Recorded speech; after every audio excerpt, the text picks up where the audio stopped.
Gurur Brahma, Gurur Vishnu, Gurur Devo Maheshwara, Gururev Param Brahma, Tasmai Shri Gurave Namaha.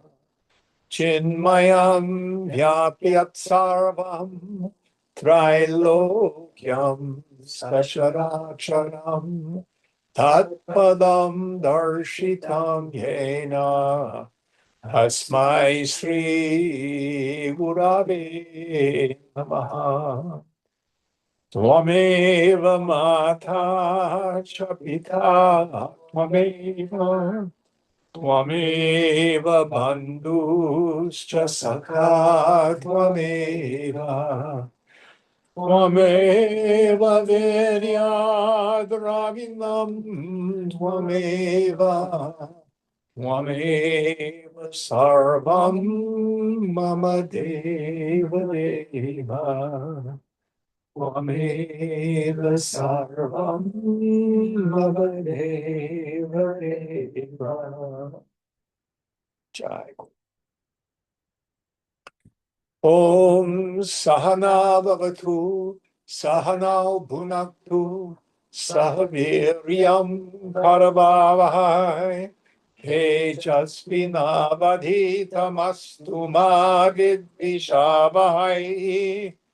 Om Shanti, Shanti, Shanti. So where are we in our text? Michael, is that Daniel who came in? It's Daniel. And do you know Michael? Hi, Michael. Hi, nice to meet you. Michael, Daniel, Michael. We're in chapter 14 on verse 22. Chapter 14, verse 22, Goonies, the Guna Yoga. Going on. Shri Bhagwan Vacha Prakasham cha pravrittim cha mohameva cha pandava na dveshti sampravrittani na nivrittani kankshati. The Blessed Lord said, light, activity, and delusion, when present, O Pandava, he hates not, nor longs for them when absent.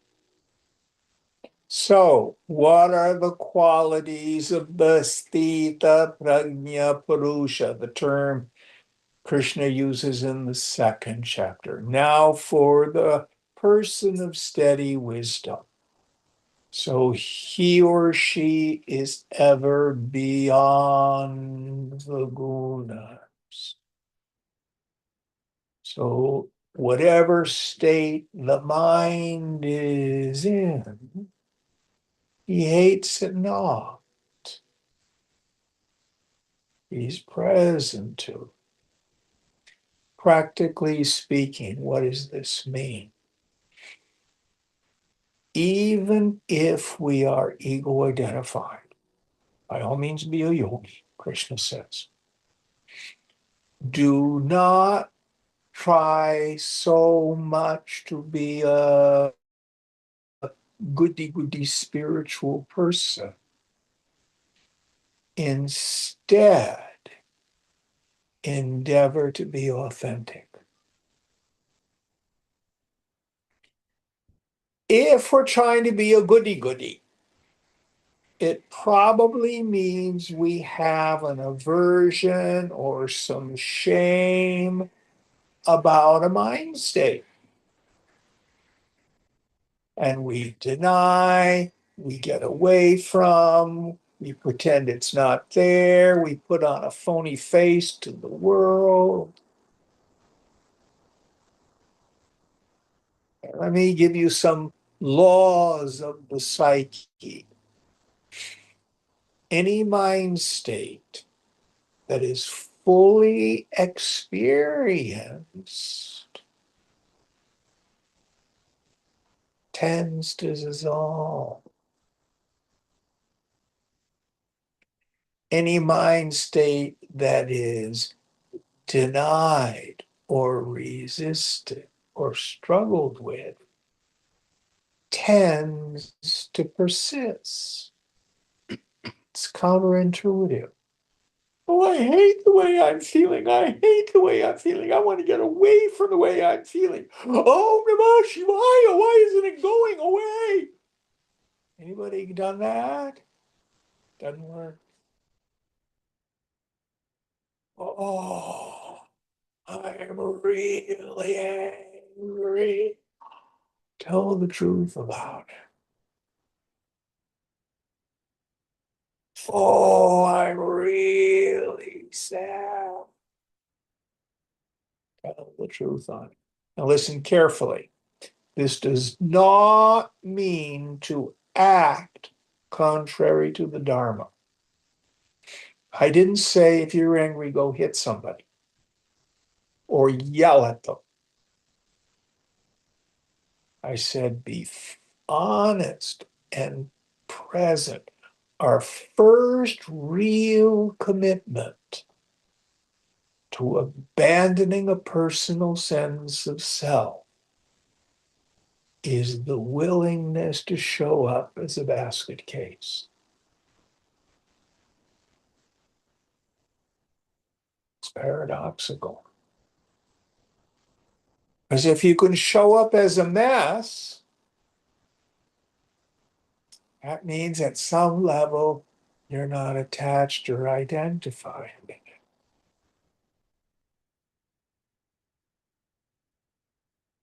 So especially in the beginning and for intermediate, maybe even a few of us who are doing this for a long time. Satya. What's Satya mean? Truthfulness. Yeah. But it's not just not lying to people. It means, and this above all, to thine own self be true. Thou canst not then be false to any person. To paraphrase Polonius in Hamlet. And then on the other end of the scale, false modesty. Oh, Jim, no, I'm just a terrible yogi. My meditation is so shallow. I'm just a worm. That's just that's not being honest either. Stand back, look at the mind with a detachment. Get out of the mind, but be honest about what the mind is doing. Any thoughts on this? Jim, could you share one more time? What are the two ends? One end is we're suppressing and saying that, oh, I'm goody goody, and the other end is we're kind of like putting ourselves down. Oh, I'm not that great. Yes. Uh, We're presenting ourselves as I'm humbler than thou. hmm. I can remember there was a lovely Filipino woman at my church job. And on Good Friday, she was the only one who did this. When we did Stations of the Cross, she went all the way around the church on her knees. And she made sure everybody saw her and knew it.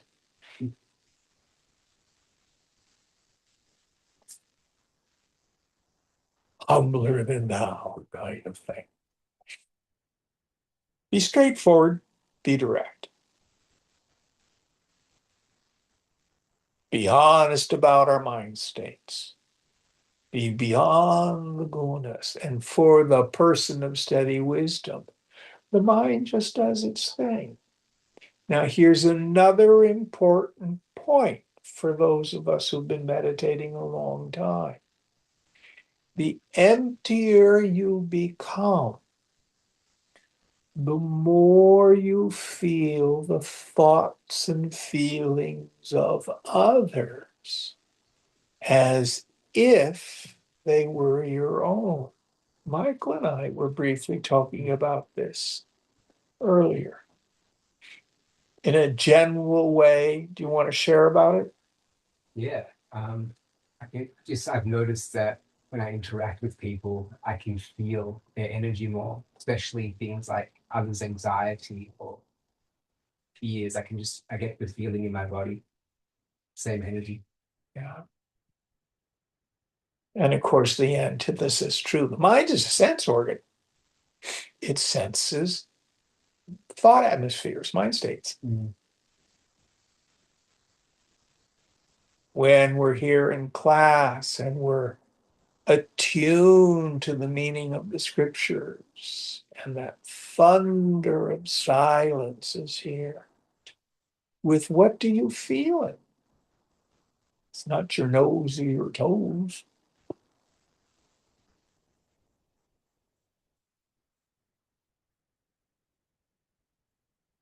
All right, next verse.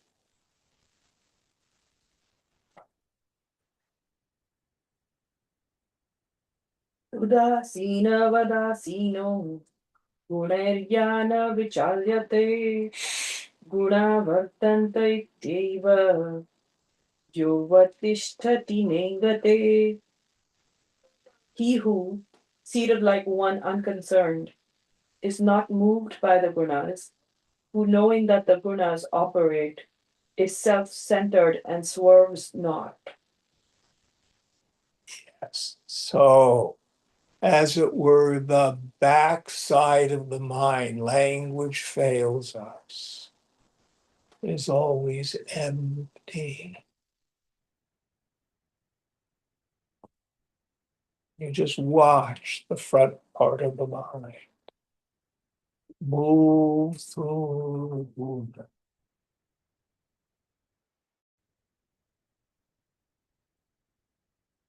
Now, what's important here, one of Swamiji's favorite sayings was, the way to heal the mind is to get out of the mind. Rather being in it and fighting with mind states, step back. Identify. Know you are the untouched, uninvolved witness of the mind. This is the great value of a long meditation retreat.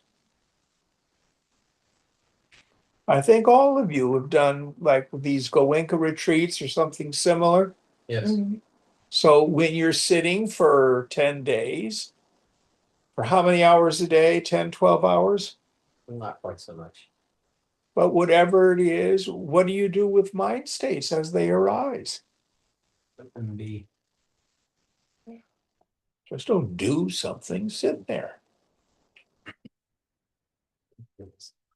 Huh? Maybe it was that much. I don't Yeah, remember. like it's 4 a.m. to 9 p.m. Yeah, it was a With lot breaks. actually. No, It is about 12 to 13 hours a day. Yeah. Yeah, it was a lot. Yeah. But You're not attached to that experience. yeah.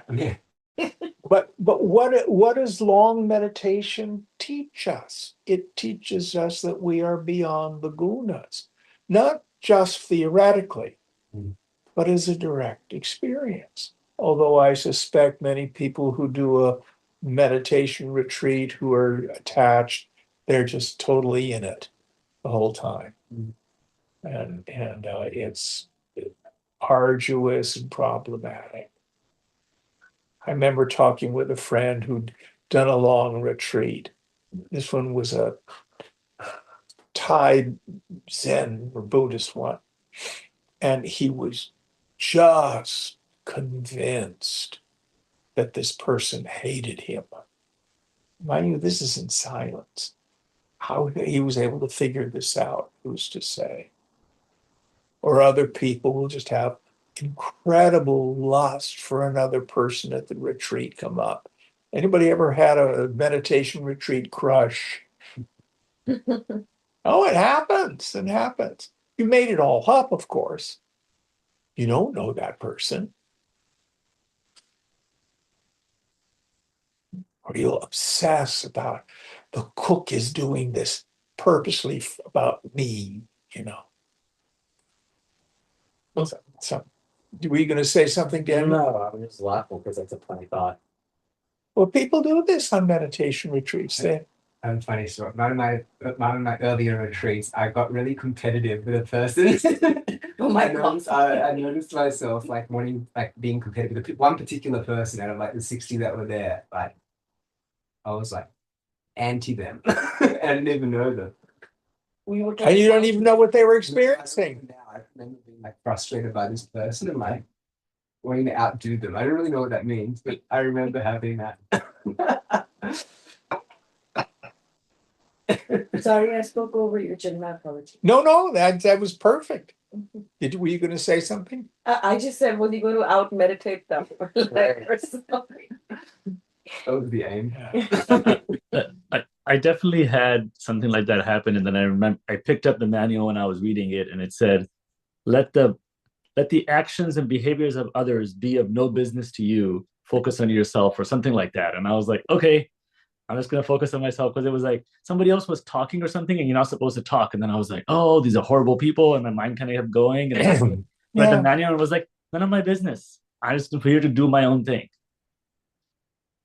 Yeah. It's hard though. Of course it is.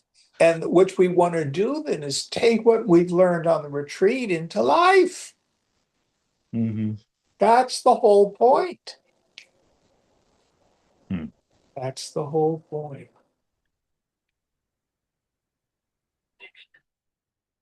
Any other thoughts?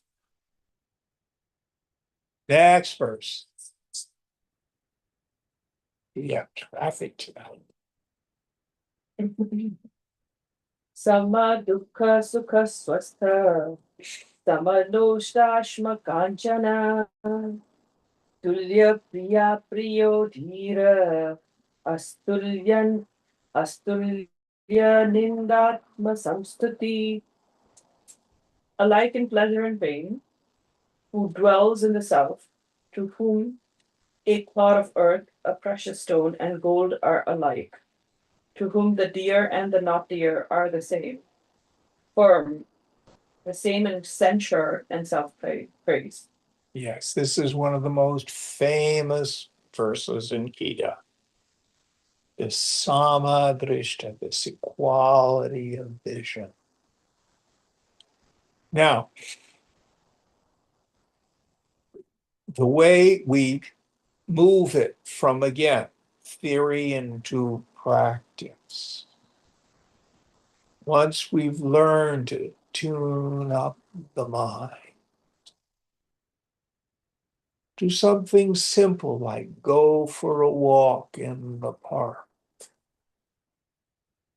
With eyes wide open, you look at this bush, and that tree, and that baby carriage, and that dog, and that candy wrapper, and that dog poop, and try to just have no ideas about it.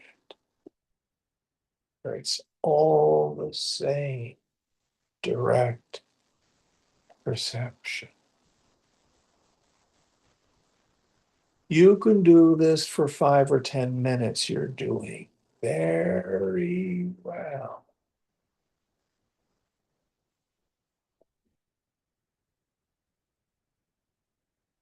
But eventually, you want to get rooted in that samadrishta, that equality of vision. It's all just nitya, the play of the Lord.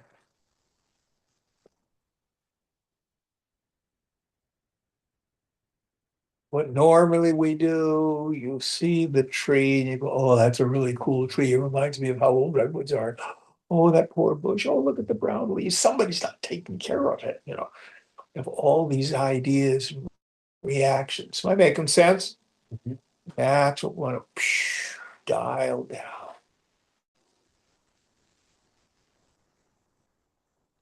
Jim, can we read that one more time, please? Would you please read the verse again in English? alike in pleasure and pain, who dwells in the self. And let me stop there. So it's dukkha. He's translated as pain. I prefer suffering. Mm. Pleasure is the mind's reaction to conducive environs. Dukkha, suffering, is the mind's reaction to unconducive environments. I kind of take pain more like, oh, I got stabbed. Mm. So going on. Who dwells in the self, to whom a clod of earth, a precious stone, and gold are alike. Let me stop there. So constantly understanding I am that pure witnessing consciousness. That's who I am.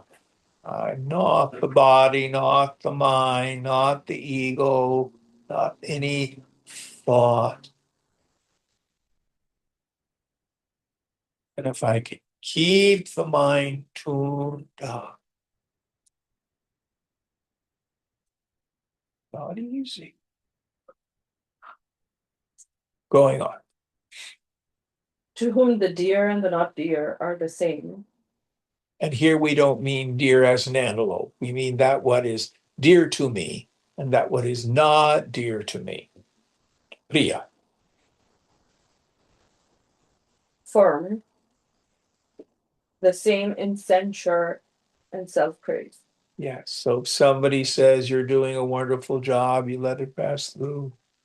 And if someone says you're doing a terrible job, you let it pass through. What ego wants to do when someone praises, oh, you really think so? Oh. And then if someone criticizes, how could you say that? Don't you know who I am? I'm sensitive. Be empty. My favorite image Shankara has of a wicker basket pouring water in, and it just goes through. And all the sensory data pours.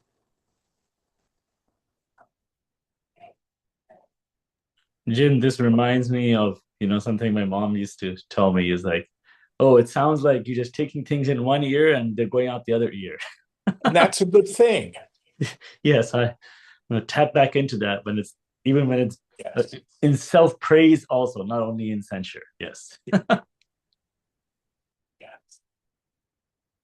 Are you clear on the verse now, Atik? Very clear. Thank you. Going on. Manapamanayoस्तुल्य अस्तुल्यो मित्रारिपक्षयोः सर्वारंभ परित्यागी गुणातीत स उच्यते. The same in honor and dishonor, the same to friend and foe, abandoning all undertakings. He is said to have crossed beyond the gunas. Yes. So same in honor and dishonor. Again, those are just evaluations. How am I doing? Am I okay? What do they think of me? Just get rid of that whole construct. What was the next idea? The same to friend and foe. Yes. I like to say God has no taste. God loves people that you and I would have nothing to do with. Gita here says, love as God loves. The Master Jesus said, love your enemies. Even the Gentiles love their friends. I say, love your enemies. Any thoughts on this? Yeah. I was going to say, you can love someone but still not like their personality. I'd be careful of that. It's a question, not a statement. Okay. Yeah. What is love? Love is genuinely wishing the well-being of the other. Mm. It does not mean I'm giving them what they want Mm. or they're pleased with what I say or do. Mm. So if my behavior, if my attitude is genuinely wishing the well-being of the other, and I act from that, I speak from that, Mm. that is love. Mm.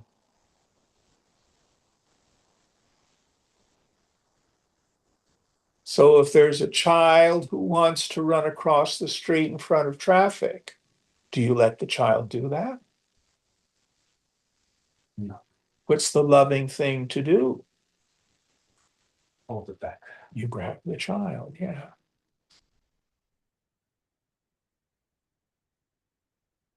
But you know,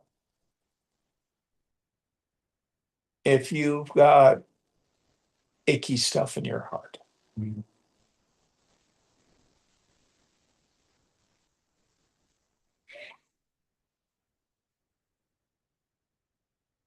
Next idea. Abandoning all undertaking. Okay. That mean I'm not supposed to do anything? No. The undertakings about which Gita is talking here is the undertakings where I come from the place. This is what's going to make me happy. This is what's going to make me important. This is what's going to make me safe. This is what's going to make me secure. This is what's going to fulfill my ambitions. All that stuff is nonsense. Act in the world according to your swadharma. Do your duty and strive for excellence. But do it because it's the right thing to do. Completely abandoning our attachment to the results. Understanding deeply. The woman of knowledge knows in the end it really doesn't matter what she does. Wherever prarabdha places her, that's what she does. Not a big deal. Any thoughts on this?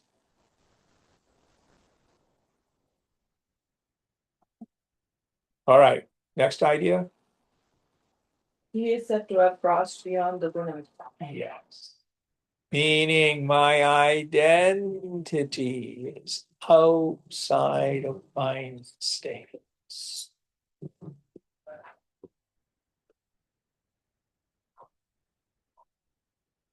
Going on.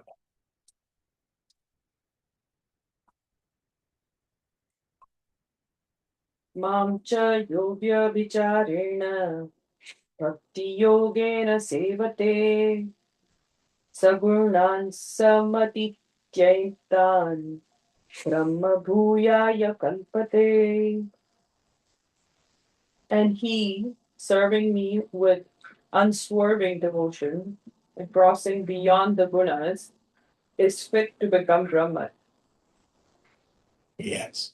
So you don't become Brahman, you don't merge into Brahman, you don't get close to Brahman. You realize you've always been.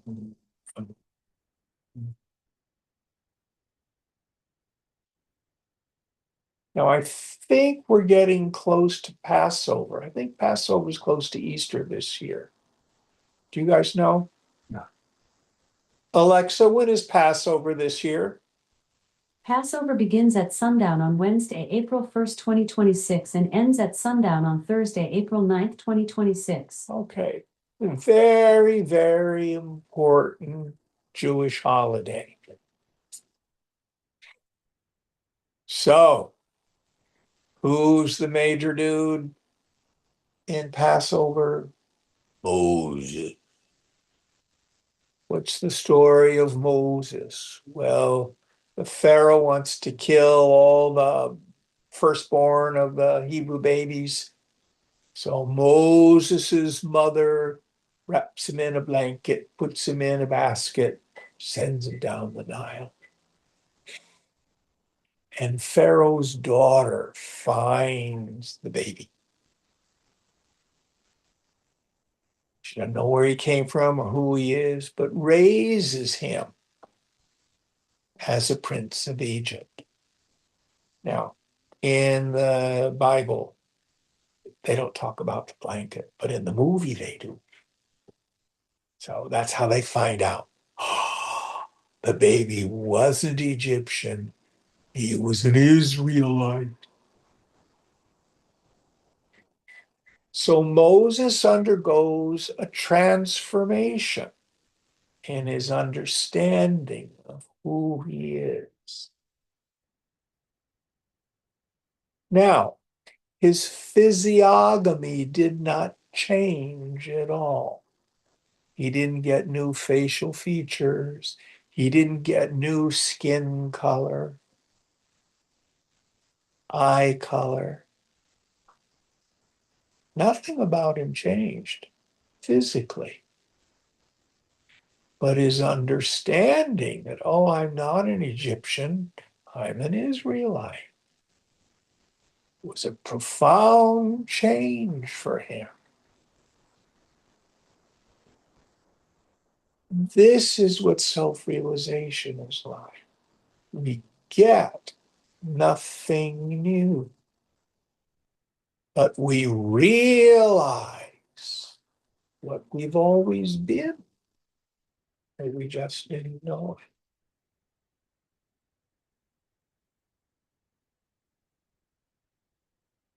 it. And this is transformative. What does self-realization give us? Nothing. Oh, but that nothing is marvelous. When I see I am beyond the gunas,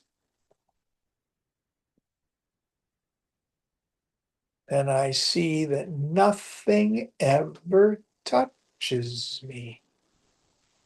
I'm safe always.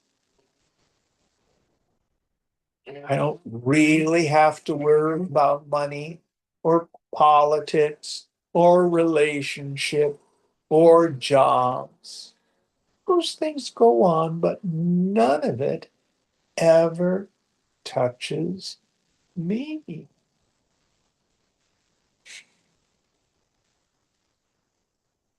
And as Meister Eckhart says, all of God's gifts are on loan, even the body.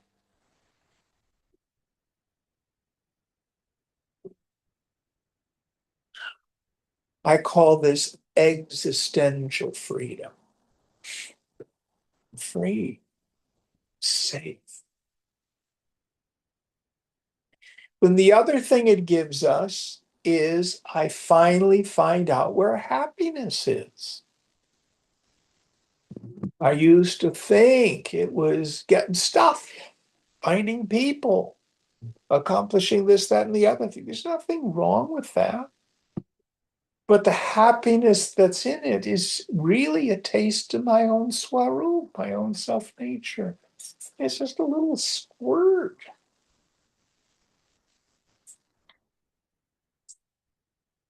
The mind coming home to the self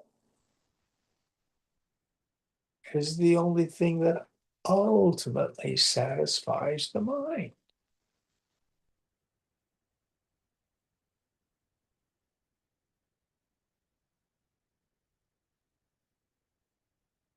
This answers the great life question. How do I find happiness?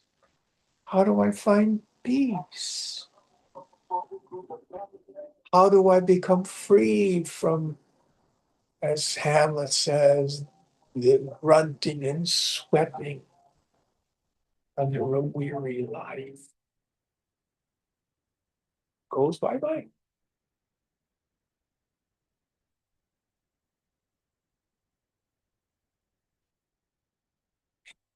Is that the end of that verse? Mm-hmm. All right. Any questions or thoughts?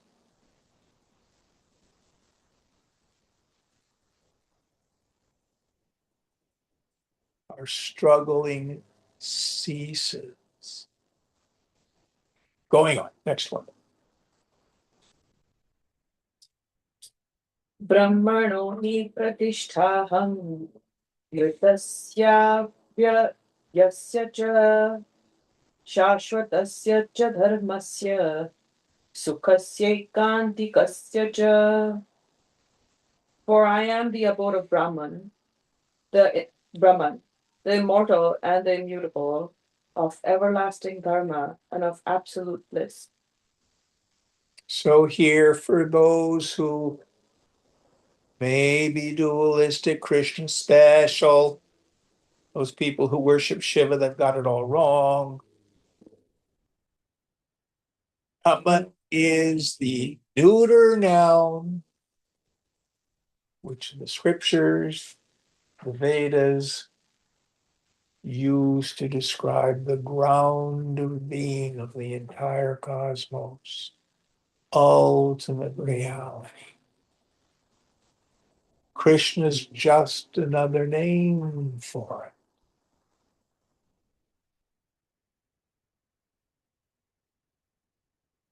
it. And as the Upanishad thunders, I am Atma Brahma. Out of the sky, this self is Brahman. This self is Krishna. Find out who you are, and you will find out who Krishna is.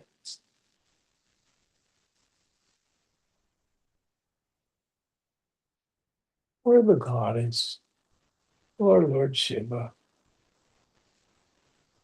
or Jesus, or Allah.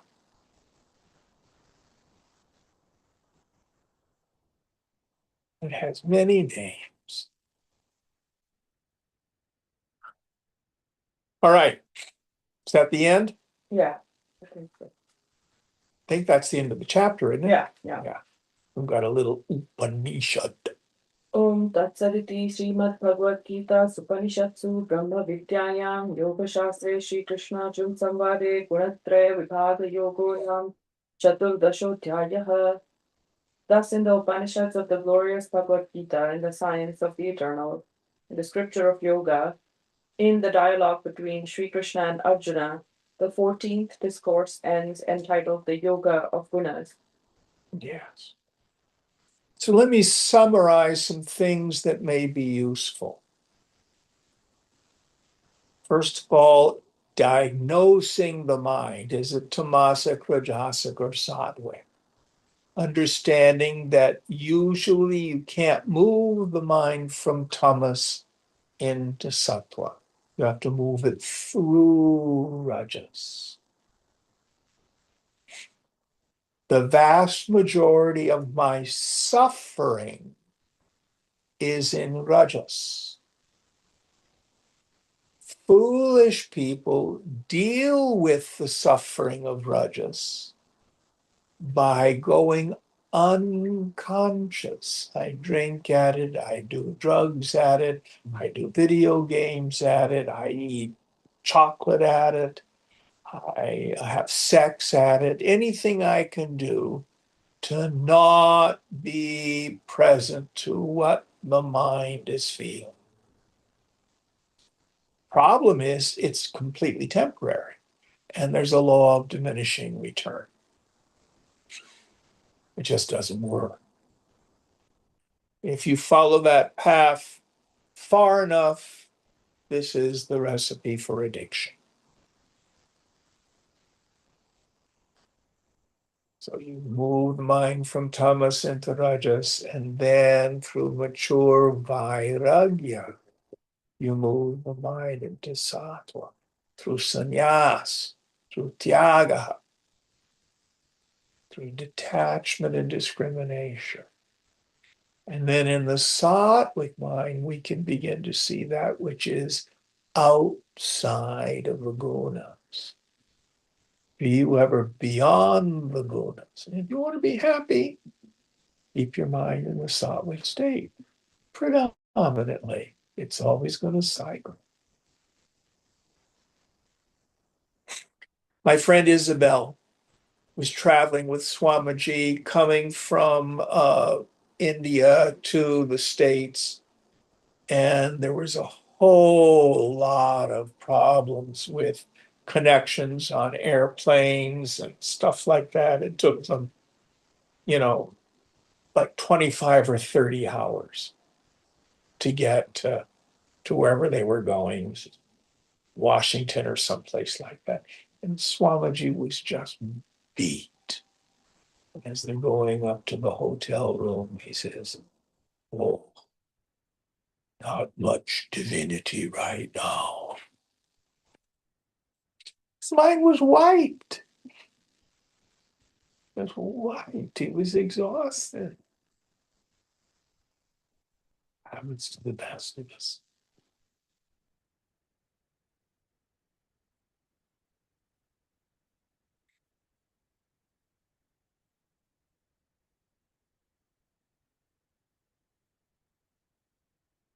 Any more thoughts on the gunas? Be authentic. Tell the truth to yourself about your mind states. Don't fool yourself. Don't try to be spiritual, be authentic. And what you're likely to find also is how funny it is. I mean, how many times have I said this? Who got upset this week? First time? Aren't you tired of it? It's so boring and repetitive. Who went chasing after some object or some person? What was the term that Swamiji used? We call it love, but it's lust on two legs. Mhm. Isn't it a wonderful term?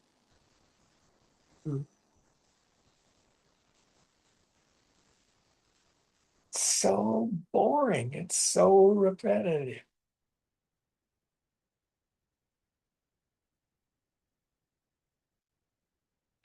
All right, 15th chapter, Purushottama Yoga.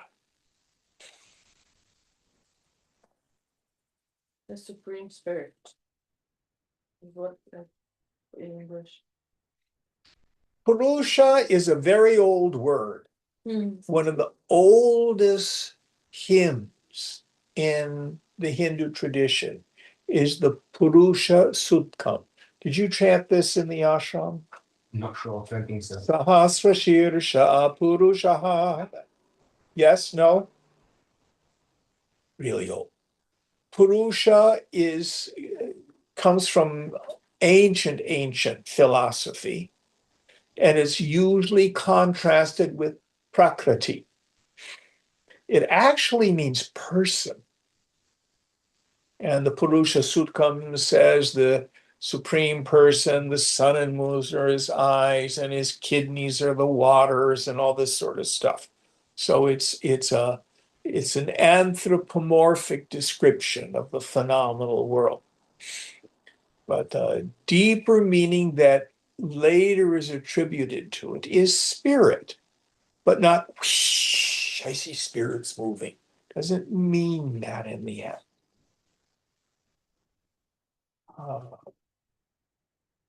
Prakriti is matter. We'll go into what is matter. Is it different than spirit? But the thing to understand with this deeper understanding of the word literally as person, Purushottama, I like to translate it as the ultimate essence of personness.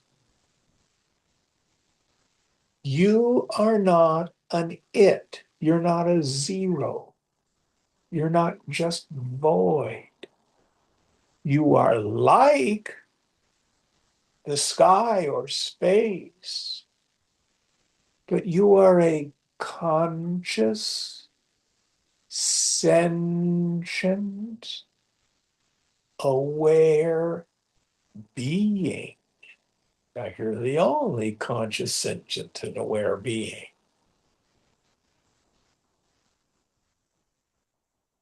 God is alive. God is life itself, which is who you really are.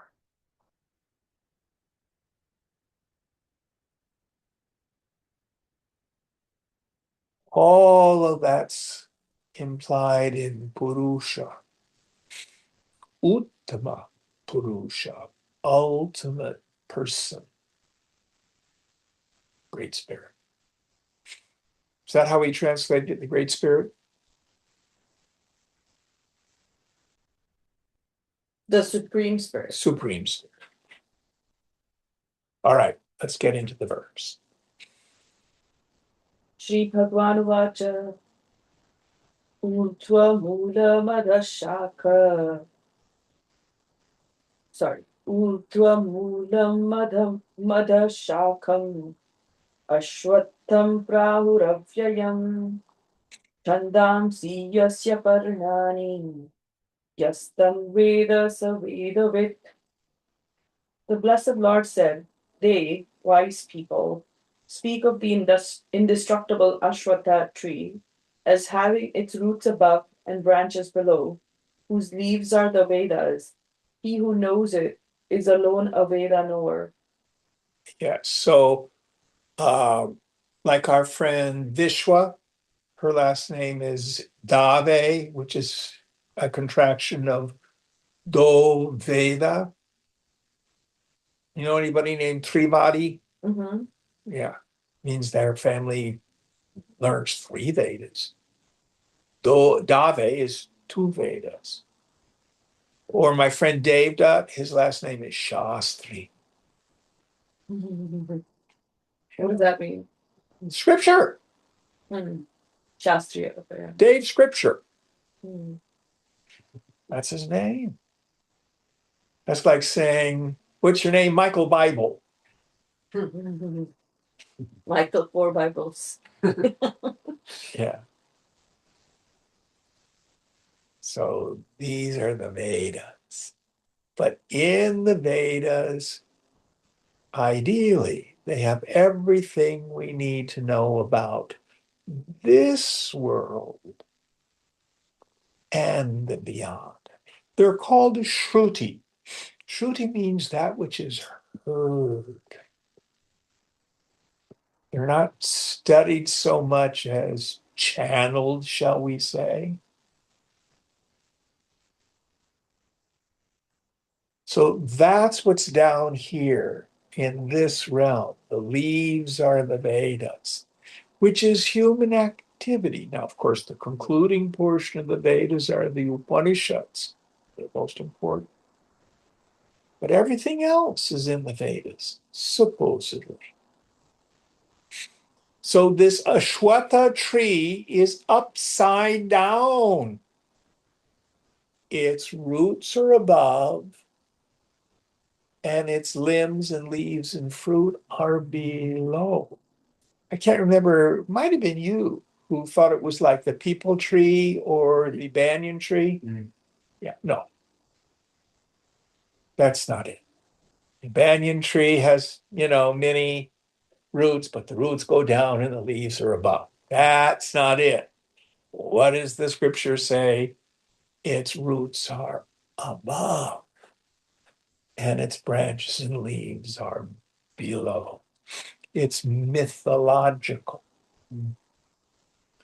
What it means is the cause of everything, the mula, the root, is lost in the infinite.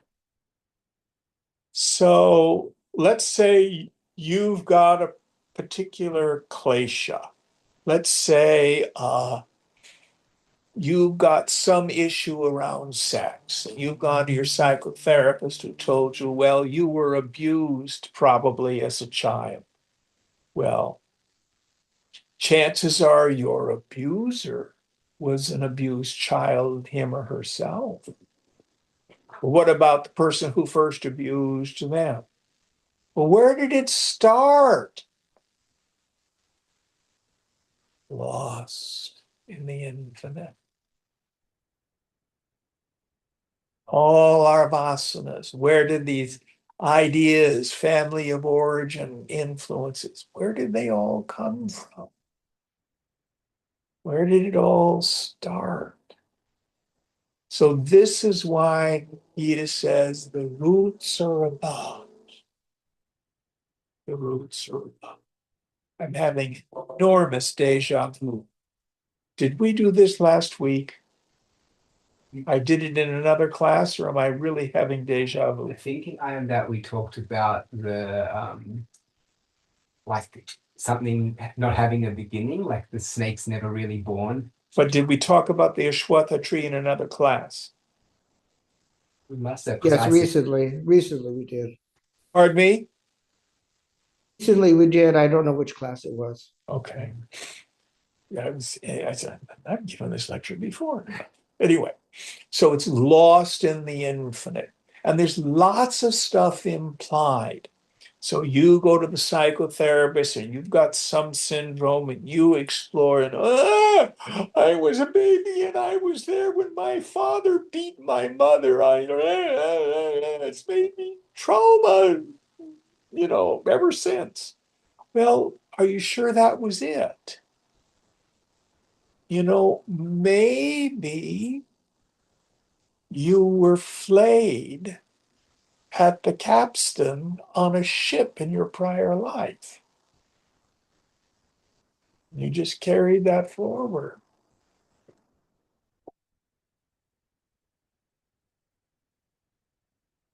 Cat o' nine tails.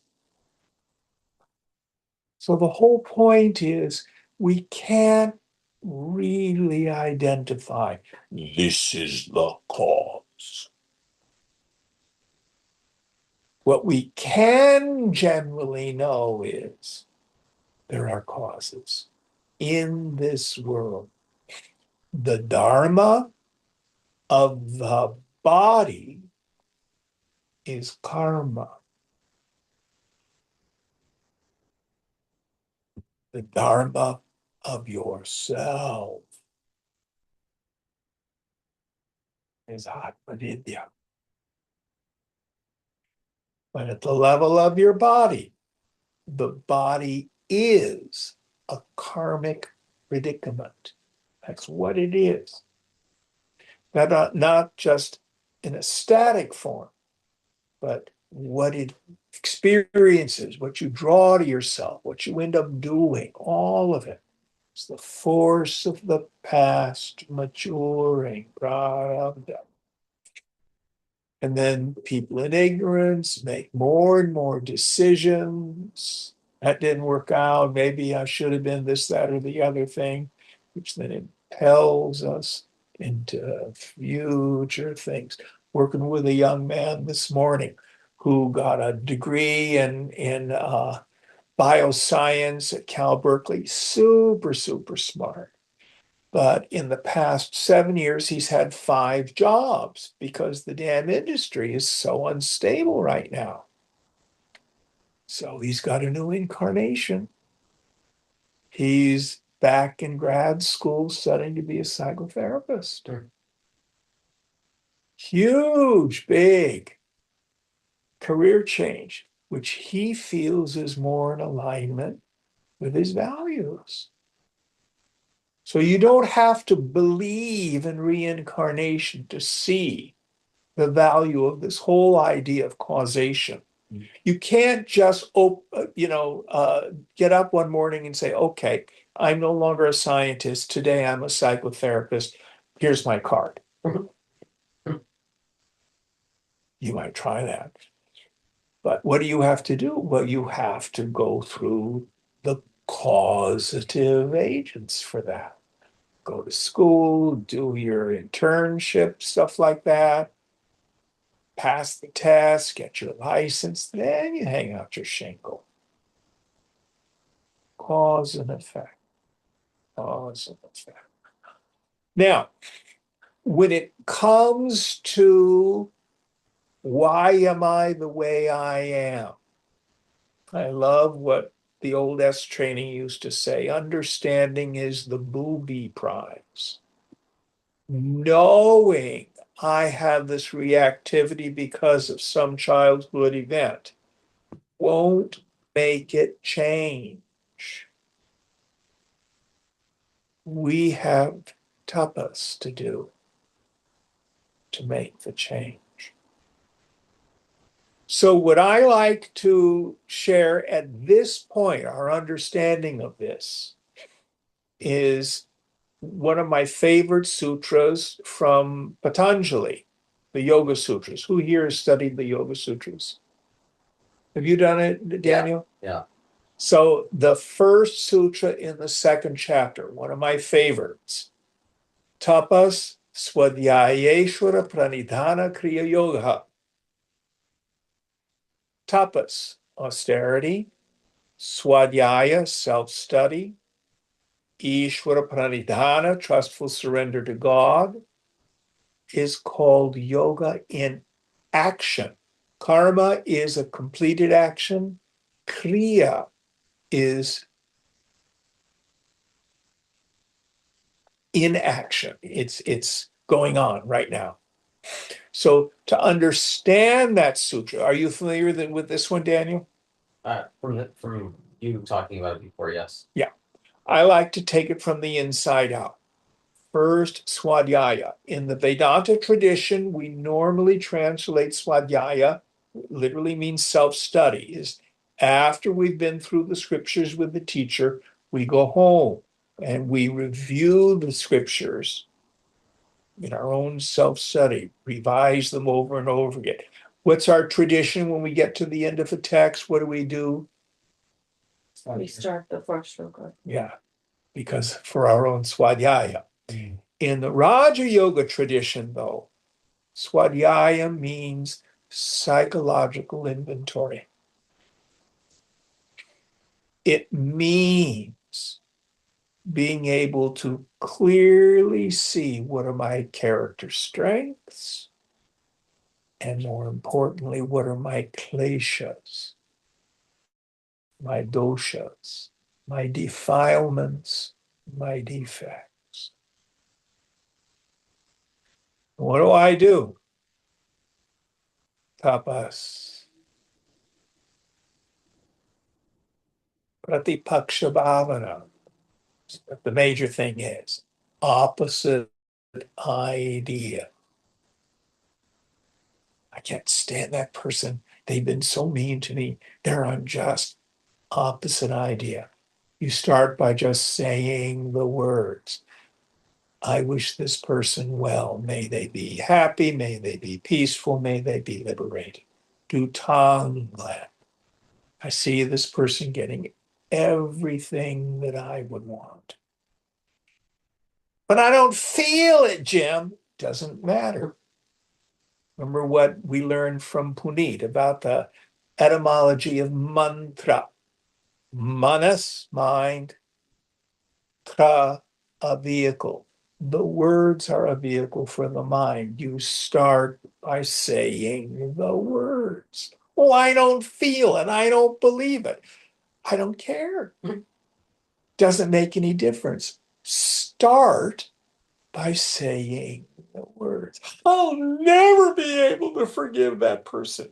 Well, the third element, Ishvara pranidhana.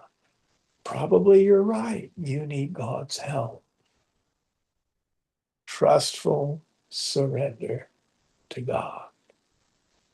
I turn my will and my life over to God's care. God, I can't. You can. I think I'll let you. Ishvara pranidhana. This is Kriya Yoga, according to Patanjali, yoga in action. I love that sutra. So this is how we deal with changing these deeply rooted patterns. Everything we need is in the now. You don't need to go causation hunting. You just need to be authentic about what you're feeling. what your stories are in the now. So the causation is from above, lost in the infinite. All goes back to the first vasana at the Big Bang. And it shows up in the branches, the leaves, and the fruits, the phalam. My life and your life, my own little zoo. You look around the world, good things happening over here, spiritual things there, war here, famine there. All of it has its roots above, karmically coming down to life here and now. And we can make changes. Swamiji always used to say it's karma, not kismet. It's cause and effect. It's not fate.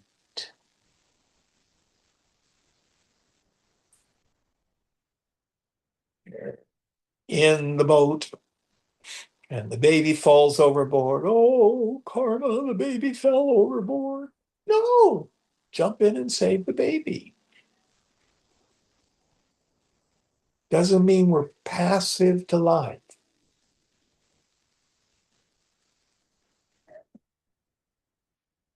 But we're never really victims. I like to say you do not get what you want. Listen very carefully. We don't even get what we need. We get the inevitable results of our past actions. Nobody else did it. Most of which are lost in the roots above and done in ignorance. If a baby or a toddler walks up to a stove with a hot burner or a hot pot on it and touches the hot pot or the burner and burns her hand, she's not being punished. She's not evil or bad. She just didn't know. So we have set up all sorts of chains of causation through ignorance. Roots above, leaves below. The causes are lost in the infinite. The fruits, the leaves, life, right here, right now. Any thoughts on this? It's a beautiful, beautiful image. And it occurs in Kathopanishad as well. All right, going on.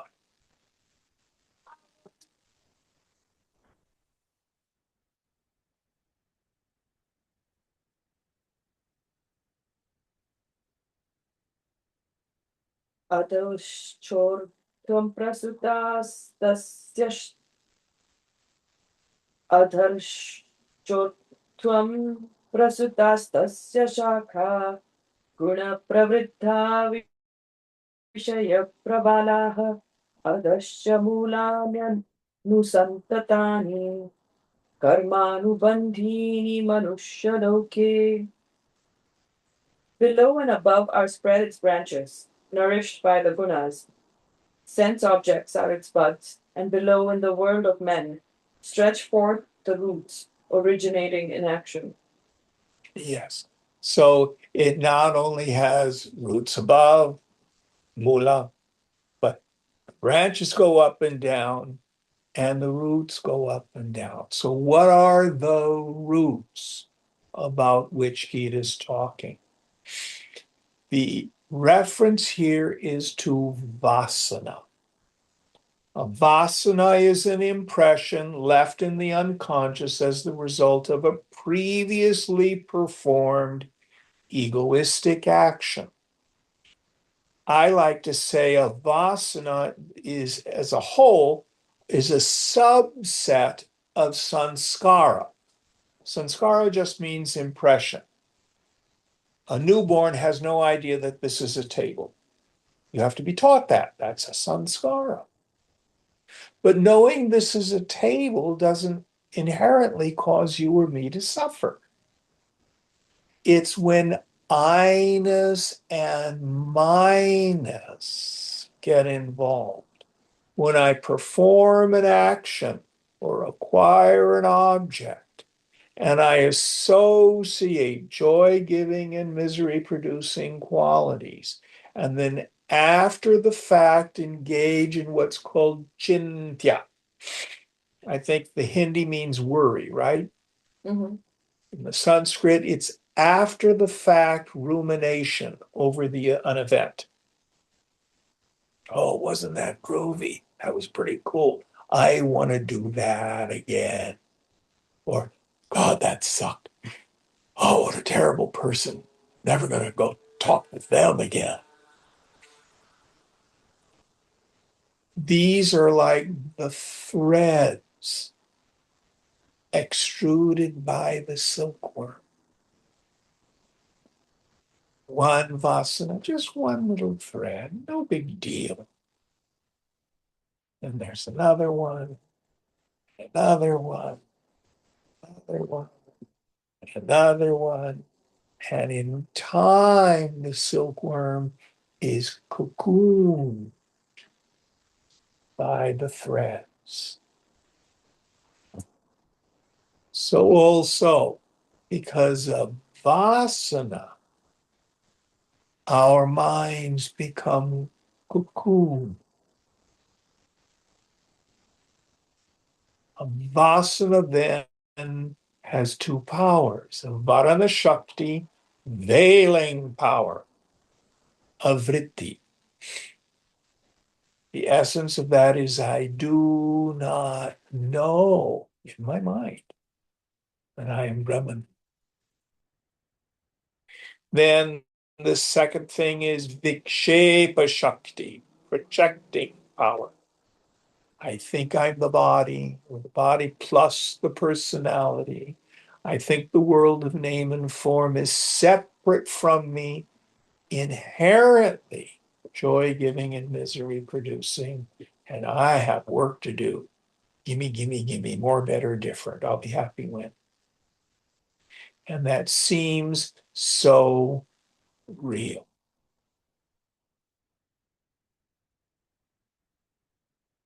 This is the fruit that occurs when the roots that are in this world, when you and I interact in this world from the standpoint of ego, engaged in I-ness and my-ness, it leaves an impression.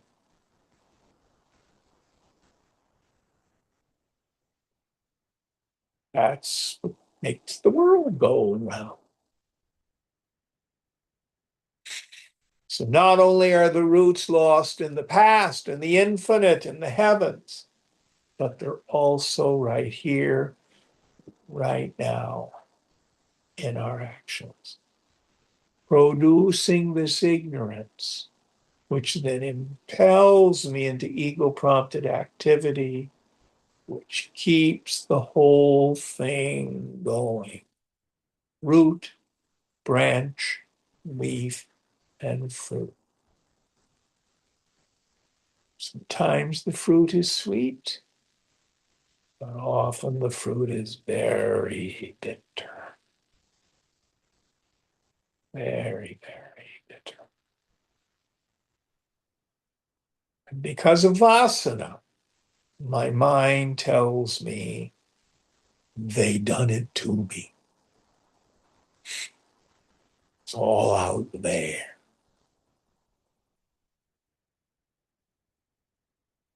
All right, we'll quit here.